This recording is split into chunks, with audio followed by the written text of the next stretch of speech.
throw on a pair of sweatpants, put your nice slippers on, throw a holy shirt on, grab a drink, sit back, tell your mom you're not going to be at dinner, because this is the Develop module, Lightroom Basics, and it's over an hour long. Here we go.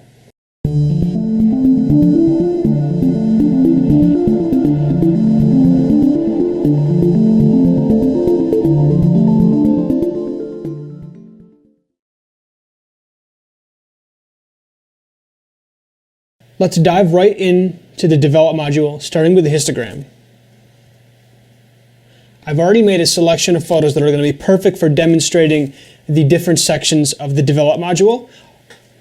We'll start with our photo number 1, and we're going to go to the Develop module, and we're going to look at the histogram.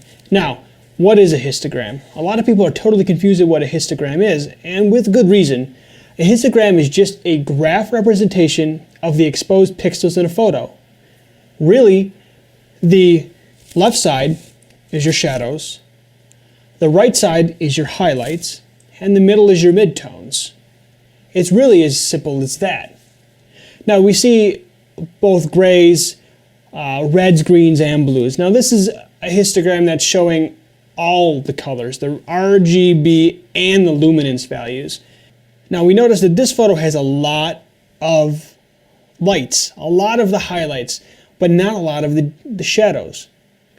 We can simply go in and change a lot of these values by just sliding the histogram. Now, we notice that Lightroom gives you a little indication of when you're clipping either your shadows or your highlights. We see that our highlights are being clipped, and it's represented by a yellow arrow at the top. We can very simply drag this down, and now it's green, and now it's gone. Now you notice that we're still clipping some highlights, but we're well within the standards that Lightroom says is okay. So I mean, whatever Lightroom says is okay, right? No. Bring it down a little more. We can keep bringing that down until we have absolutely no clipping in our highlights. Now we can move and we can bring it back this way. And now if you notice, we have absolutely no clipping in our highlights. The photo overall looks pretty good. I think it's a big improvement. How can you tell? Well, your pipe key, which is above your enter or return key, will toggle before and after. Before, this is after, before, after, before. Now you notice we brought back a lot of the detail in the highlights. We increased the saturation just a little bit, which we can always take back down. Okay, so I've just messed with the histogram. What is it actually doing? Well, let's take a look. Let's expand the basic panel, and I want you to pay attention to the highlights, shadows, whites, and blacks, because each one of these 4 is represented by a section in the histogram. From right to left, we have our whites, our highlights, our overall exposure, our shadows, and our blacks. By bringing the whites to the left, and let's just redo what we just did with the adjustments. We're going to drag the first section to the left, and that's bringing our whites down. We're going to bring the next section, which is going to be our highlights. We're going to bring that to the left. And now this is bringing our highlights down. Now we can adjust the overall exposure if we want. Our shadows. And our blacks. Before, after. Histogram, incredibly powerful. All right, let's look at another example. Now this is kind of the opposite. We have a lot of darks, but not a lot of lights. We notice if we go up and we look, we're clipping our blacks, but we bring our blacks down. Now you have to keep looking at that arrow up there, but what happens if we actually click? If we click, it's going to lock our clipping and give us a visual representation on the photo, and now we can bring them back until they disappear. Now we unclick. Next up is the basics panel. We briefly touched on it with the histogram lesson, but now we're going to go into a little more depth at what each of these sliders is really doing. We're going to take a different photo. We're going to find a photo of me. And the first thing we notice is, oh my God, the white balance is horrible. Yeah, I messed it up on purpose for demonstration. There's a few ways to adjust the white balance. And if you know you have a neutral color or a white or a neutral color in the photo, you can always use your eyedropper and click on that. And it'll bring the white balance back. But what happens if you don't? Well, there's a few options.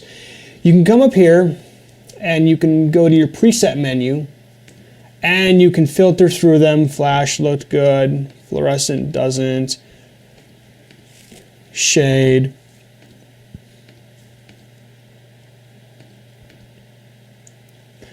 Auto, totally off. Auto settings are typically wrong. I don't use auto on the camera. I don't use auto in Lightroom or in Photoshop.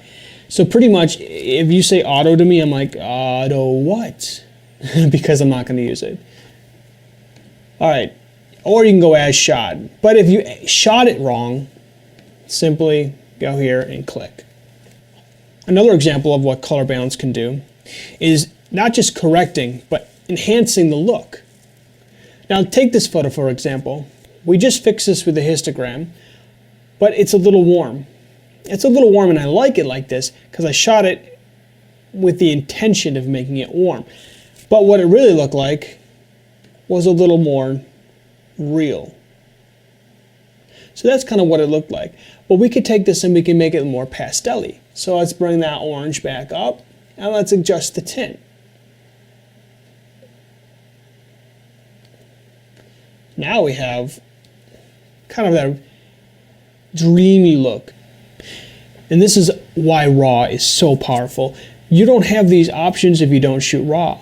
If you shoot JPEG, you're basically saying, camera, I trust you, do what you gotta do. Once it makes a photo, that's it. You really can't adjust your exposure, your color balance, your clarity the same way. Shoot RAW, you'll be happy. Let's continue on the basics panel. Let's go back to the original portrait of me. The basics panel consists of three groups. You have your exposure and contrast, then you have your highlights, shadows, whites and blacks, and then the presence, the clarity, the vibrance, and the saturation. Exposure and contrast is pretty self-explanatory. With RAW, you have a good 2 to 3 and maybe sometimes 4 stops, depending on the camera, of room on either side. So if you under or overexpose, you can always bring it back. Now, obviously, this isn't an excuse to under or overexpose your photos, but if you do, shooting RAW gives you the ability to bring it back. We can bring the exposure up just a little bit. Now, I won't mess with the contrast because I typically wait to the very end to mess with the contrast. I like to keep the tonal width of the photo and sometimes even increase the tonal width by the photo by reducing the contrast. But we're going to leave it like this. Highlight, shadows, whites, and blacks. Now, if you have blown out highlights, just like in the histogram section, we can bring highlights back or boost them. Shadows, bringing them back. Now, we see that we have a lot of detail on the hair that we didn't know was there. We'll bring it about there. Whites and blacks. We can boost it up just a little bit. And the blacks, right about there.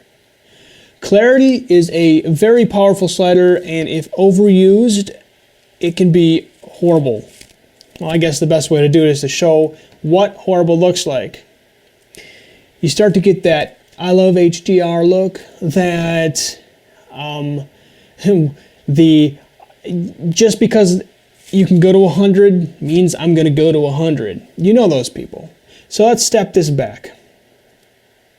Now, if we went the other way, you get that really cheap, soft skin look, and nobody likes that. And then if they do, just kindly tell them that it looks horrible. All right, we'll bring that back. All right. Vibrance and saturation. This is very confusing to some people. What is vibrance and what is saturation? Well, I think we all know what saturation is. Oompa Loompa, artistic. Now vibrance, going the same way, we'll zero that out, all the way up. Now you notice 100% vibrance does not give you nearly the Oompa Loompa look that saturation does. That's because vibrance doesn't affect the reds and orange channels as much as saturation does.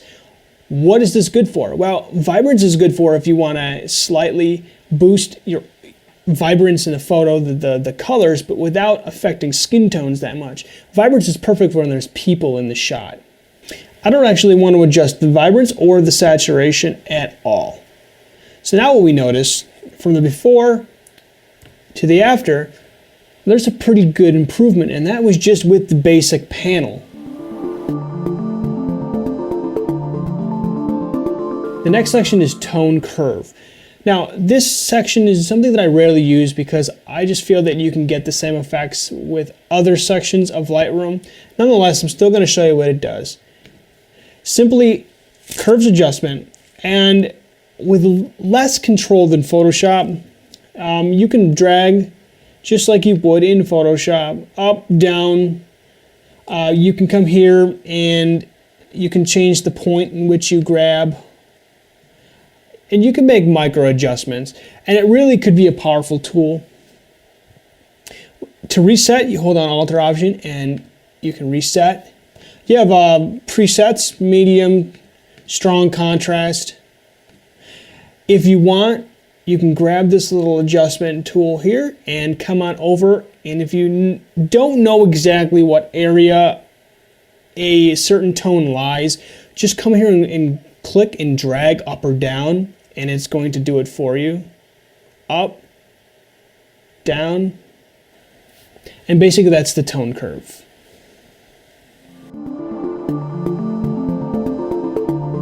All right, the next section, I love the next section. It's so powerful. Okay, we'll bring this photo up. The first thing you notice is the grass is a little bit brown, it's a little bit dead. Well, I mean, because that's because of when I shot it. I really didn't have a choice, but we can bring that grass back to that nice green that everybody loves to see. All right, and that's going to be in our adjustment section.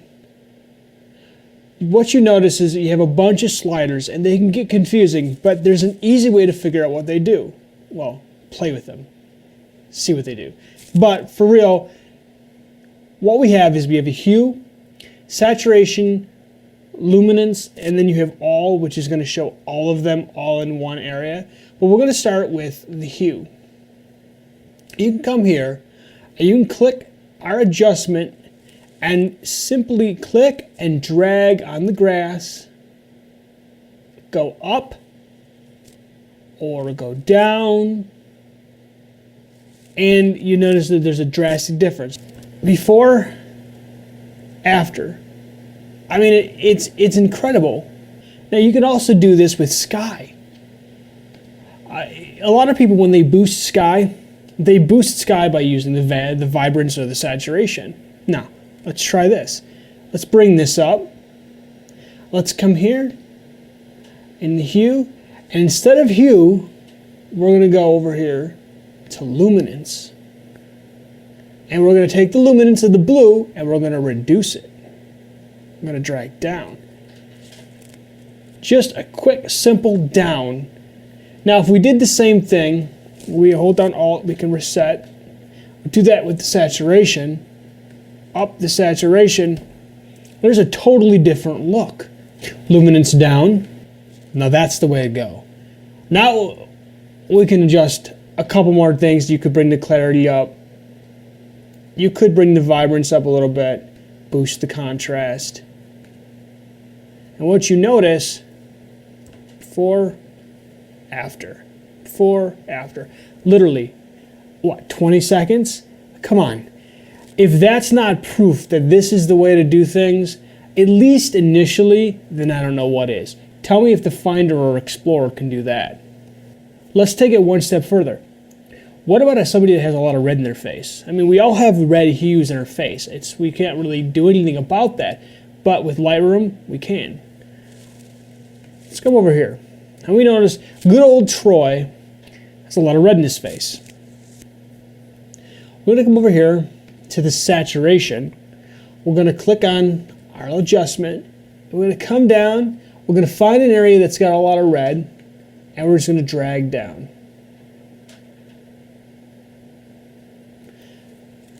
Before, after. Before, after. Really quick, really simple, really effective. Let's take the blue in his shirt, or the blue in his tie. Let's change that blue a little bit.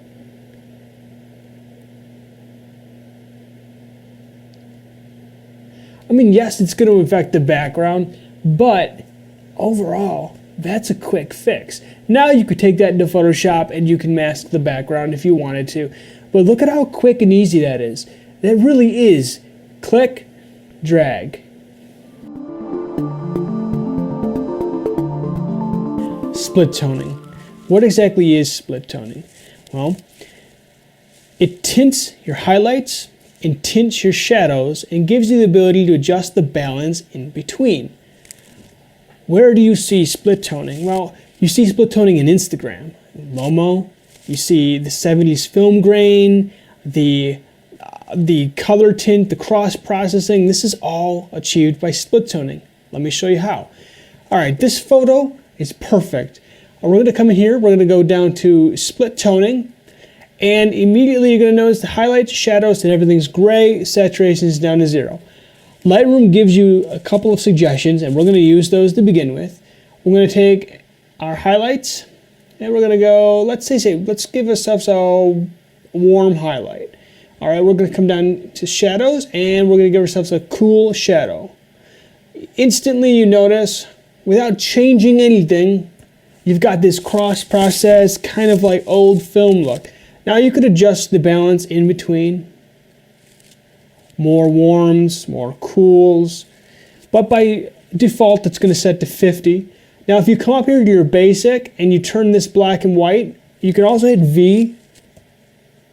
And this is how sepia is made. You can actually just come here and change your balance to one way or the other, and you've got your sepia toned image. But we're going to bring back our color and bring back some of our cools. Now you can actually go down to effects and you can come over here and add some grain into your image, and instantly you're more fancy. So, oh, that's great. Oh, look at, I made this big. How do I fix it? Like that. All right. Split toning. Now, I mean, that's not the only way you could do it. I mean, we can come in here, we can actually click, and we notice that it's kind of right in the middle. So we can come here and we can actually drag up, and we can see that the saturation and the tint of the highlights increases, and that's 0. You can move it any way you want. In a lot of ways, you can find really cool looking effects by just sliding things over. But typically, you're going to end up finding that a warm and a cool work the best. We can switch those and watch the difference in the photo. Cool up top, warm down below, and it changes the feel. I like the warm up top, cool down below though, so we're going to keep it there. Next up is sharpening and noise reduction. Now Lightroom has an incredibly powerful noise reduction feature that actually it competes with some of the really expensive programs. First, we're going to start with sharpening. We're going to come in here and we're going to find a photo. Let's just go to the photo that we had started with. Although it's already a pretty sharp photo, let's see what we can do to sharpen it some more. All right, we're going to go into our develop module. I'm going to go down here to the detail. And the first thing you notice is we have this little box. Now you can move this box around. You can zoom in, zoom out. Or you have this little crosshair target box, and when you hit that, you'll be able to select the area that you want. This is really the easiest way to do it. Trying to navigate in that box is just hell. All right, so we're going to bring our sharpening all the way up just for demonstration purposes.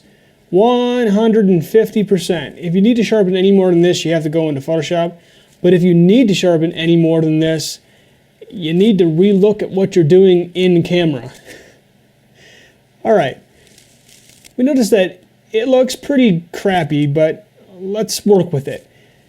The radius, bringing the radius up, actually increases the radius of the sharpening. You'll notice if you actually hold down Alt or Option, you'll see the radius, and anything that's white is going to get sharpened. The detail, same thing. It just increases the sharpening, basically increases the contrast of the highlights. And then finally, masking. Now this is where you really can kind of like hone in on where you want to sharpen. I'm going to hold down Option or Alt, and I'm going to click and drag, and right now everything is being sharpened because it's represented by white. I'm going to zoom out here. White. Now the further I go towards the right, the more black is going to come into the photo. The more black that comes into the photo, the more we're masking out, and the less the sharpening effect is going to be visible in the black areas. So I can come here and I could bring it all the way over to this side where only the extreme highlights are going to get sharpened. So we'll come back just a little bit and we'll let it there. Now when we zoom in, we notice that the effect is nowhere near as strong. Off, on. Now of course you could bring the sharpening numbers back down into reasonable levels. Sharpening is always going to default to 25, so you can either bring it down or bring it up from there, but just know that it's always going to start at 25. Noise reduction. Now here's where a feature that I've never used, and there's a reason, because I don't shoot at high ISO unless I'm shooting behind the scenes stuff, and then I really don't need to reduce the noise. I just find no need for it. I mean, if I'm shooting commercial work, then I'm going to shoot at ISO 50 to maybe like 250, but nothing higher than that unless I'm desperate. But for demonstration purposes, let's come in and bring in a photo that I just shot. We're going to zoom in here, and we're going to notice that there is a lot of noise. Easy way. There's two types of noise. There's luminance noise, and there's color noise. Color noise is picked up by the sensor. It's normally like red, green, or blues, and it doesn't belong there. Luminance noise is the white noise that you see, and we're going to get rid of that first. We're going to go to Develop. We're going to come down here to Noise Reduction, Luminance, and we're going to jack it all the way up. All of a sudden you notice everything is so smooth. Well, you're sacrificing detail, but you can see how powerful it really is. Now let's go to the color. Now, right now, it's defaulting at 25, so it's getting rid of some of the color noise. All right, so let's zoom into this photo. The first thing we're going to notice is there's a little bit of luminance noise, but there's not much color noise. Well, that's because both the luminance and the color are defaulting to 25. So let's take those down to 0 and see just how bad it really is. Noise reduction, luminance 0, color 0. All right, now we see that there's some real noise in this photo. Let me go to, let's see, 1 to 3 maybe. No, let's go 3 to 1. There we go. Yeah, you notice that it's like Christmas lights. So let's take the color noise reduction and let's bring it up until it just disappears. And it seems like 49 it totally got rid of it. Now let's take the luminance and let's bring the luminance up just until the noise is a little more reasonable. I mean, we don't want to go 100% because we don't want to get rid of all of the noise, all the grain, what makes the photo. All right, so 74 looks about good. Now you notice that we're missing a lot of our crispness. So we'll come back up and we can add some clarity in here. And we can also increase the sharpness just a little bit, just to counteract that a little bit. And the before and the after, you're noticing a huge noise reduction. You're not going to really notice until we zoom in. Let's go back to 1 to 1. And the before and the after, there's a big difference. Very powerful. very useful if you need it, but shoot low ISO if you can. Takes care of that problem in camera. Lens profiles. All lenses have inherent distortions and aberrations. You really can't get around it. Even the most expensive glass has slight distortions, be it barrel distortion, pincushion distortion. There's even one called mustache distortion. What we're going to do is we're going to show you in Lightroom how to take care of that. Come in here, we're going to grab a photo. We're going to go to our Develop module, and right down here, after Detail, you're going to see Lens Corrections. You can go here, and you have a Basic, which you check it, enable Lens Corrections. The problem with Basic is a lot of times it'll misread the lens. So we go to Profile, enable Lens Corrections, and automatically see Make, Model, and Profile. This was shot with a Canon 24-70, and that's what it comes up with. Now if you notice, I turn it on and off, on and off. You notice there's a slight difference. There's a slight vignette removal, and it kind of spheres it out a little bit. I'm going to go to another one. Portrait. This was also shot with the Canon 24-70. Same thing. Now it works better on portraits than it does on landscapes because typically landscapes, some vignetting is acceptable, and as you're going to see, I put vignetting in afterwards. Let's go to one that's not shot with the Canon. All right, here we go. This was shot with the Tokina 11-16. Really, not a whole lot of distortion. For a wide-angle lens, the Tokina 11-16 has to be one of the best lenses that I've ever used. So sharp, very little distortion. I mean, just all around it's a great lens. I really wish they made it for a full-frame camera. All right, one more. Let's find that wasn't shot. Okay, here we go. We'll come here, we'll develop, profile corrections, and automatically, big difference. But wait, I know this was shot with the Tamron 24-70, and right here it says Sigma. It sometimes gets Sigma and Tamron messed up, and this is why the basic profile isn't always the best way to go. Go to Profile, enable Lens Corrections, and we're going to go down to Tamron, and there's a slight difference. Off, on, off, on. You notice that is actually quite a significant difference with this lens. Special effects. Well, not really special, I guess, but they're effects. All right. Let's see. In the last section, we added a profile, a camera profile, to remove vignetting. Now let's add that vignette back in, which I know it doesn't make a lot of sense, but we're going to do it anyways. All right, I'm going to find this photo. Okay, remember we boosted the grass. I'm going to go to Develop. We're going to go down here to Effects. Now there's 3 different types of vignetting. I'm not really going to go into detail. Why? Because you can figure it out for yourself. Trial and error, which one looks better for your own photo. Now, we're going to start with highlight priority, and we're going to just kind of bring down. Yay! That's a great, I love vignetting, and I use it often to enhance a photo. Now, midpoint is going to adjust how wide your circle is. Down, wide. Roundness, how round your vignette is. I mean, if you do this, then your vignette, bring 100%. Binoculars, bring your feather down. Porthole. This is actually kind of interesting. Watch this effect. We're going to bring our amount to -100, our midpoint down to 0. We're going to bring our roundness down to -100, and then we're going to bring our feather to 0. Picture frame. And you can adjust the feather whatever way you want. Let's keep it right there. Now watch this. Let's go back up to split toning. Let's just really quickly use some of the presets here. There we go.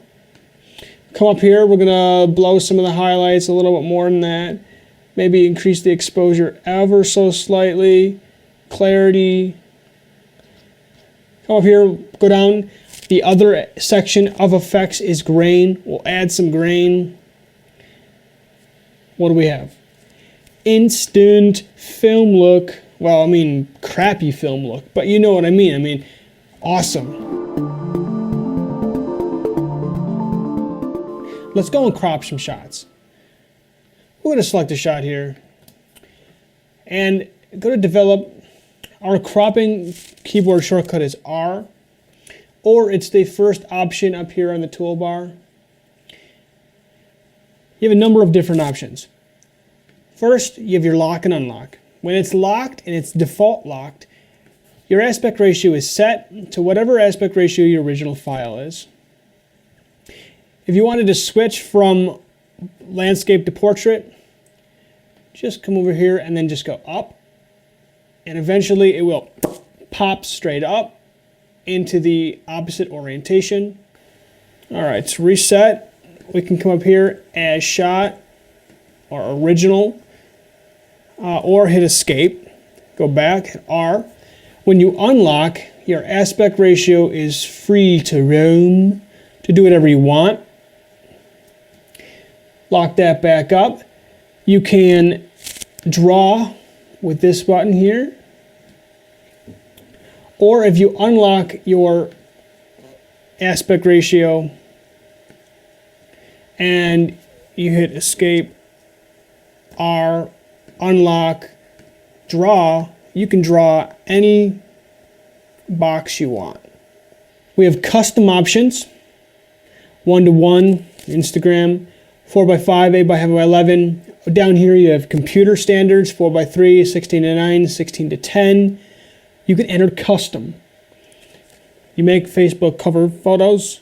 Well, the aspect ratio of Facebook cover photo is 8.51 times 3.14. When you hit that, it's going to automatically crop and you're ready to go. No guessing later. That's really great for when you're doing something like this and I want to put this as my cover photo. I'm like, damn. Go down here, select,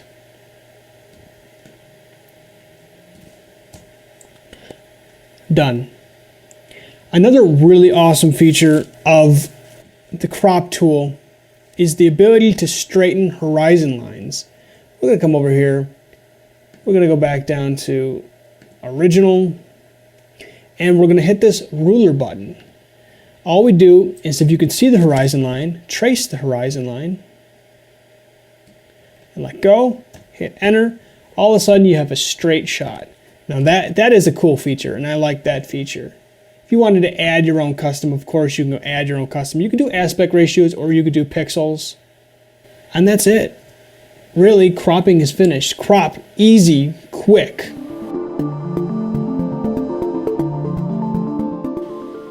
Anybody that's familiar with Photoshop knows what spot healing and cloning is, but Lightroom also has this feature. And believe it or not, it's actually a little bit more powerful than Photoshop. And recently, in Lightroom 5, they've enabled you to make actual brush strokes. Let's go take a look. We're going to come in here and we're going to find something that needs, okay, we'll go here. Good old Joyce. We're going to zoom in. I'm sorry, Joyce. And we're going to go to develop. We're going to go to the second option here, which is spot removal, or your G key. And I'm going to pull out the good old tablet because I like this better. And we're going to go heal first. We're going to come here and we're going to just drag, and good. Now if we notice, it did a pretty damn good job of selecting an area that looks similar. I mean, with Photoshop, you have to tell it what area, or if you're using just the healing brush, it's going to select an area, which normally works pretty good, but I really do think that it works way better in Lightroom. And check this out. Your spot healing is saved in history for the life of the photo. As long as you have it in Lightroom, you're going to have everything that you ever did to the photo in your history panel. All right, we're going to come up here and we'll come again and do healing over on the line here. We'll come down here. Now this belongs to her, so we won't get rid of that. But let's just say that we wanted to get rid of it. We can just paint. And if you're not happy with the placement, you can always tell it a new place. That's pretty good. You could also adjust the feather, the opacity. If you didn't want 100% hard, you can reduce the opacity. Like if I was going to do it over here, I could probably reduce the opacity over here. And I would increase the brush size. You can increase the brush size with your bracket keys, your next to your P key, or if you're using a Mac, you can up or down, or you could program your tablet to do it. So let's just kind of just drag over here. Let's just see what happens when we change this. Maybe over here. All right. Now, if we go before, after, the low opacity didn't totally get rid of the bag, but it did really lighten it up. And I mean, it really is powerful. I mean, this is Lightroom we're talking about, not Photoshop. All right, let's go and clone some of these stray hairs away. Find a brush size that works. All right, we'll clone that away. All right, so then first thing that you notice, when you turn this off, is it did a pretty good job. But let's say that it didn't do a pretty good job. Let's say that it went over here. You notice that it's dark. We can actually click and drag just until that disappears, which works pretty good, I'd say. There looks pretty decent. I mean, I noticed that we would have to do it again right here.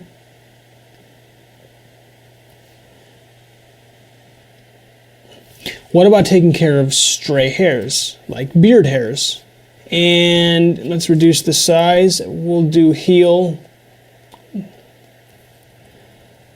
instead of making brush strokes, we're just going to make dots.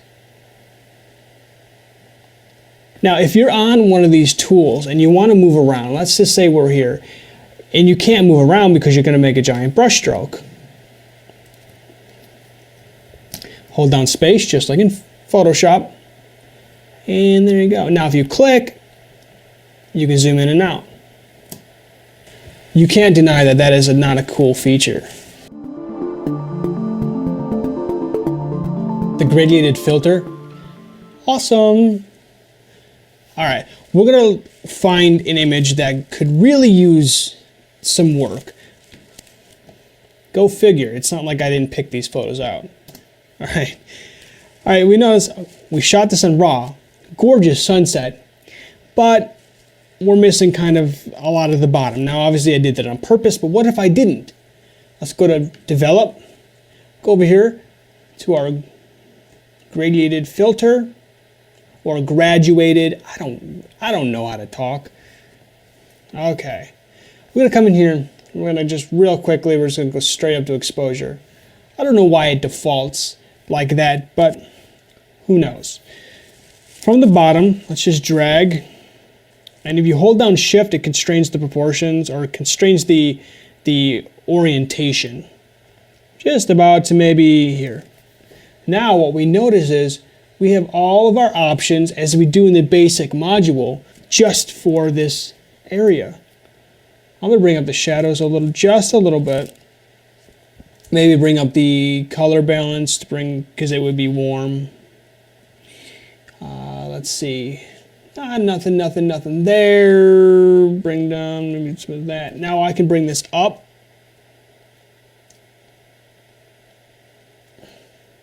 And when I select off of it, now I have a little bit more of light coming in. Now you can come back again and adjust that again, bring the exposure down just a little bit. And you can actually make a new one by hitting New. Let's start here, come down. Let's change the exposure, maybe the sharpness, saturation up just a little bit.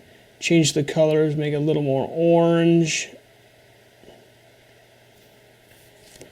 Before, after, before, after. And it looks like I already have a lens correction on this. I mean, really awesome. Now, if we wanted to, we could do the same thing over here. Let's see. Let's try to find, What about this one? I think it's pretty good. I mean, even if we did something like this, just boost the exposure a little bit, make it a little more surreal. You can always go down, but it always doesn't work. That is really cool. This next effect is new to Lightroom 5, and I absolutely cannot get enough of it. We're gonna just select an image. This is a pre-done image, which is really nice because you don't always have to edit raw files. You can totally edit a file, bring it back into Lightroom by saving it. As long as you opened it with Lightroom, it'll bring it right back in Lightroom like I discussed in the first tutorial. But let's focus light. Now, if I wanted to put a little vignette on here, like I did before, I would have to go down to effects, I'd put a little vignette, and it'll focus the light. But what if I wanted a tighter beam? And what if I wanted to shift it over? I can't do that with the standard vignette. What I can do is I can come up here and I can add a radial filter. Once now I have a slew of options, just like I did for the Gradiated Filter and just like I have for any of these other adjustment brushes. I'm going to come here and I'm going to select, and if I hold down shift, it'll constrain the proportions. If you can bring it bigger, smaller, rework it. But now watch this. Bring the exposure down. And click off. I mean, come on. Look at it. I mean, I like that better than the original. And I posted the original. I mean, that really focuses your eyes straight at them. That's perfect. Let's try the radial filter on another photo. Let's say a portrait. Let's go to me. All right. Shift M is the shortcut for that. Brings it up. Let's just find something here. That looks about good. Let's take it down. Maybe expand it a little bit.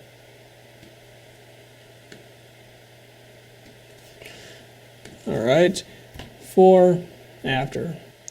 Radial filter, I absolutely love it. I mean, you can reverse the radial filter and you can make things brighter, or you can add little highlights.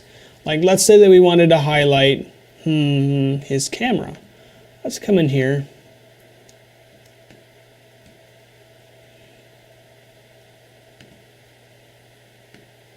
And let's just, I inverted the mask. And let's just kind of like, I don't know, just maybe bring in some,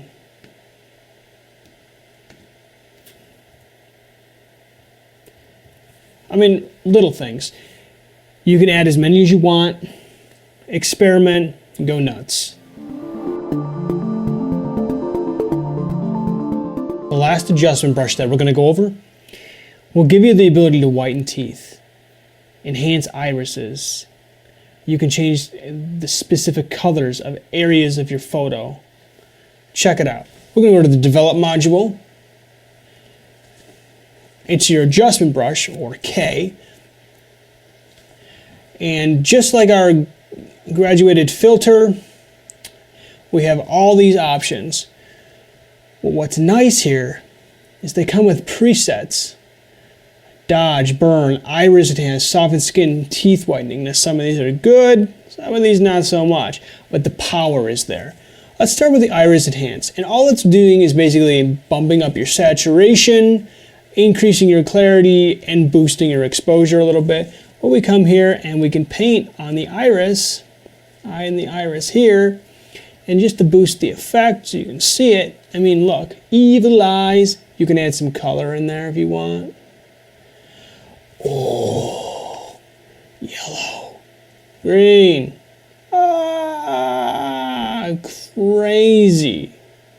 crazy. I mean, that's awesome. Anyways, I'm just getting ahead of myself.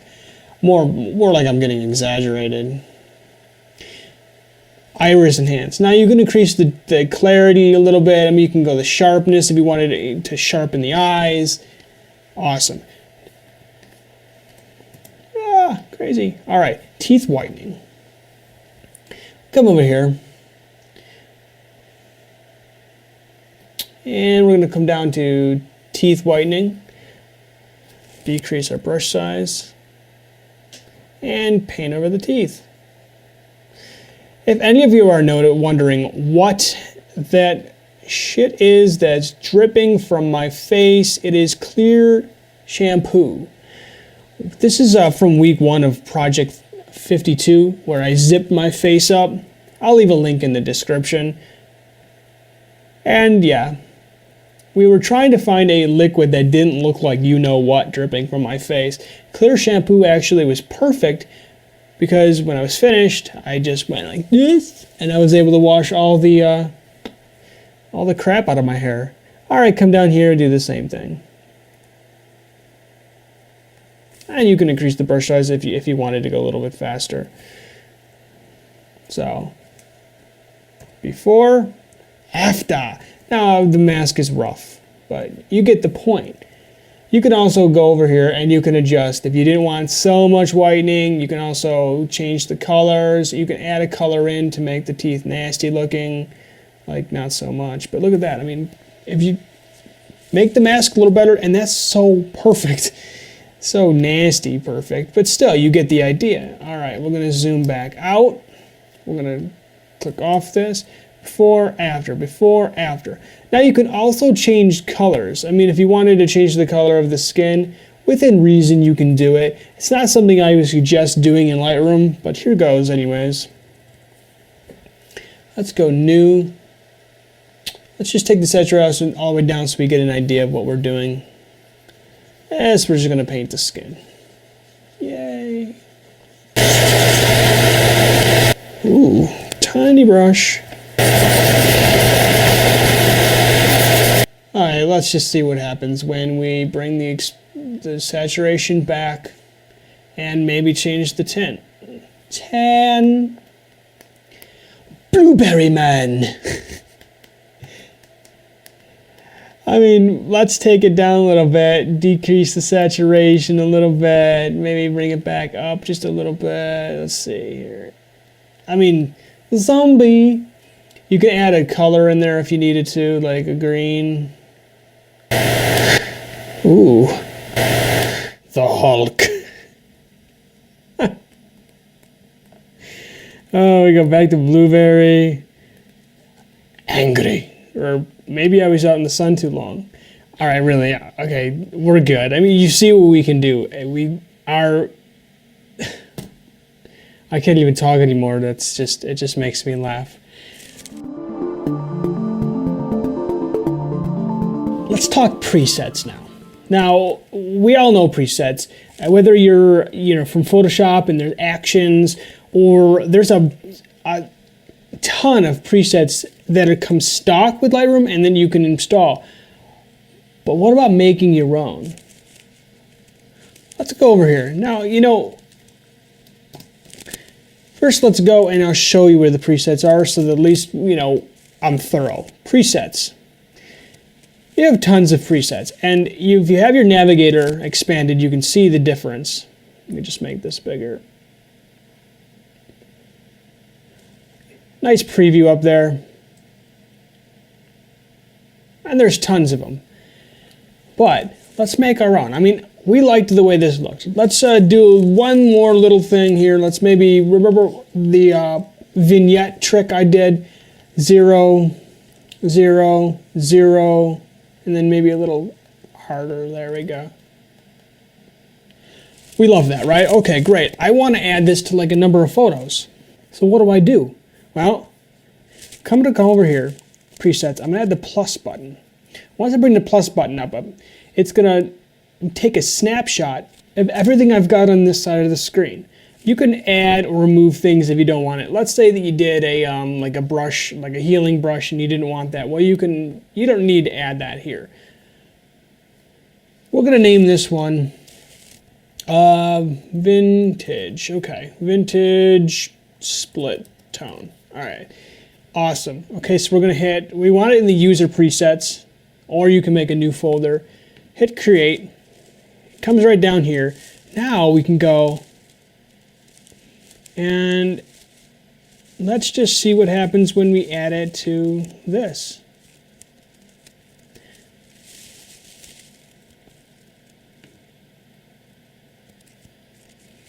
Instant. Awesome. What about if we went here? Let's see. Let's go to the folder where I have these stored. All right. So I have a bunch here. What I can actually, if you shift select, you can add your filter to the one, and then you can come down, hit sync, select everything you want, and hit sync. And now each one has that same effect. Let's go back. And we did a really cool kind of effect here. This is more a different kind of a split tone. Let's make a filter for this one. Same thing. All we do, go to develop, go to presets, hit the plus button, name this Vintage 2. User presets. Check. Now let's go over here and see what Vintage 2 looks like on the original. Vintage 1, Vintage 2, totally different feel. Awesome. You could do anything you want. Now, obviously you have your normal ones, your black and whites, your standard stock, and these work really well. Don't get me wrong, I mean, they're awesome. But if you ever wanted to see how they're done, come over here and take a look. You see that this one has split toning. You see that this one is a black and white. So it's really easy to reverse engineer any of the presets. And of course we can go back to our original. Yay! What happens if we put this on one of these? I have no idea. That doesn't look that bad. I kind of like it. And then again, I'm biased because I made it. So, but let's just undo our preset. Awesome.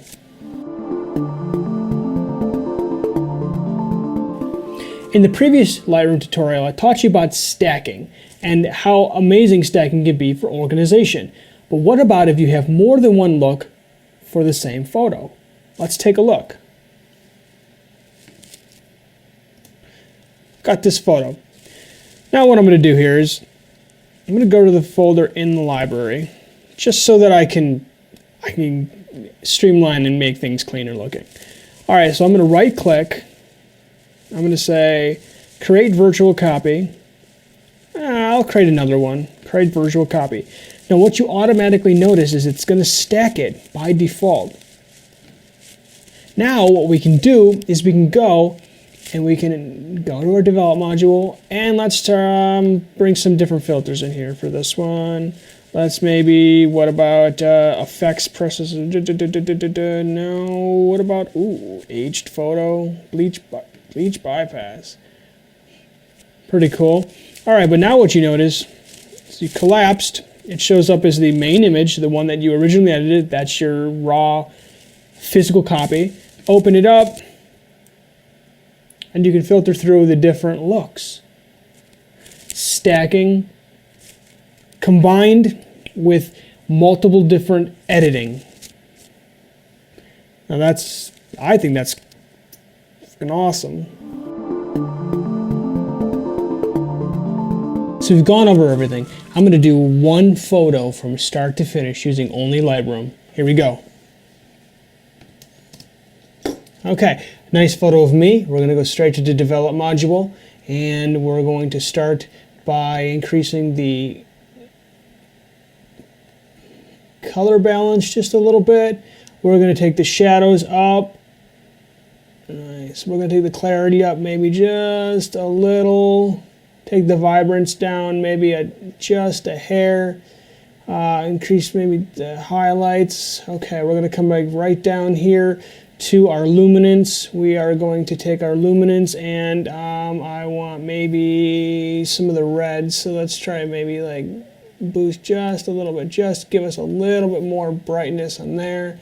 Okay, let's see, where are we here? Let's go up here and to our healing brush. We're going to come in here. We're going to go to 3:1 just to get in. All right, healing brush, heal, opacity about 70. We're going to come here with a big nice brush. And we are going to just find an area. Okay, and with the opacity there, we just want to lighten that up. We don't want to kill it. Okay, good. Okay, so let's try to heal. All right, this here, let's take.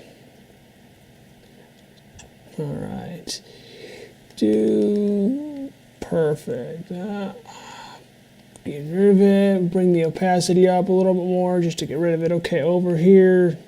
All right. Good, how'd that do? Perfect. Okay, we're going to go over here to our adjustment brush and we are going to go to Iris Enhance. We're going to, whoops, give it a little bit more of a popping eye. Okay, so we're going to create a new brush and we are going to go back out to 1:1 and let's do a little bit of Lightroom dodge and burn. Let's dodge first. Let's take some here. Okay, let's bring some light in there. Lighten the cheekbone areas. Maybe some over here, lips, strap, hat. Come on down. Some of the backpack.